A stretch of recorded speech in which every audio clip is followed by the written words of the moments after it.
Yama, hello, I'm Jack, and this is Newsbreak. There are fresh calls for national laws against something called ticket scalping in Australia, after tickets to see Taylor Swift perform live were resold at huge prices just hours after pre-sales opened yesterday. Here's Justina. Tay-Tay's Eras Tour. It's the concert that's literally broken the internet on multiple occasions, and it's quickly becoming the hottest ticket in town. But there's something else that's causing a bit of bad blood that some people just can't shake off. It's ticket scalping, which is the act of reselling a ticket to make a profit. You see, just hours after tickets went on sale yesterday, some of them started to pop up on ticket resale sites. What we saw yesterday was people scalping and selling them for, above $3,000 in some instances to make a profit. And that's a problem because in most parts of Australia, it's actually illegal to resell or advertise a ticket that's more than 10% above the original cost. So consumer advocates are calling for new national laws to try and put an end to ticket scalping. The problem is each state and territory have their own laws that are slightly different.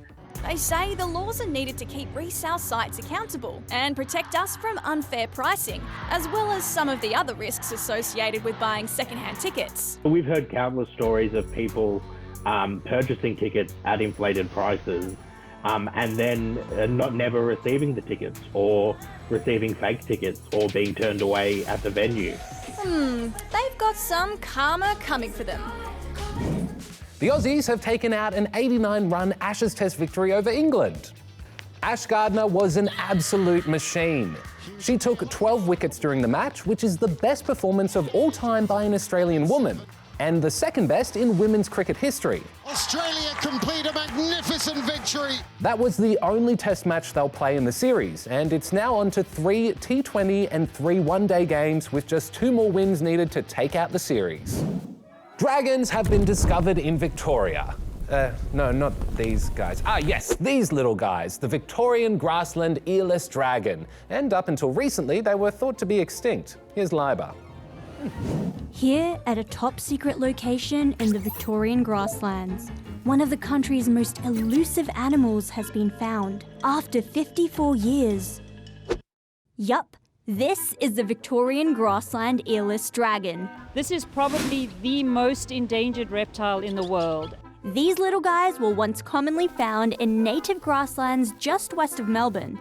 But over the years, their numbers massively declined because of things like habitat loss and predators like feral cats. The last confirmed sighting of them was back in 1969, and there were fears they'd gone extinct. Until now. You'd probably compare it to mammalogists rediscovering the thylacine or the Tasmanian tiger. It's that significant. To protect the habitat and the species, the location of the rediscovered population can't be revealed. But research is continuing around the top secret spot to try to find more. And Zoos Victoria is setting up a breeding program to make sure these tiny reptiles have a big future. Whales, wives, and walking. These next stories are all brought to you by the letter W.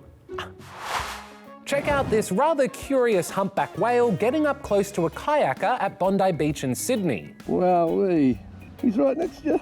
Humpback whales are currently migrating from the Southern Ocean, and the guy who captured the footage was pretty stoked, as you can tell. There's all the swimmers. That was epic. Now to the art of walking, or rather, stilt walking. In recent years, stilt walking has become an increasingly popular activity in Brazil, and here in Rio, locals have been taking part in stilt walking workshops, which include games like racing with a lemon on a spoon.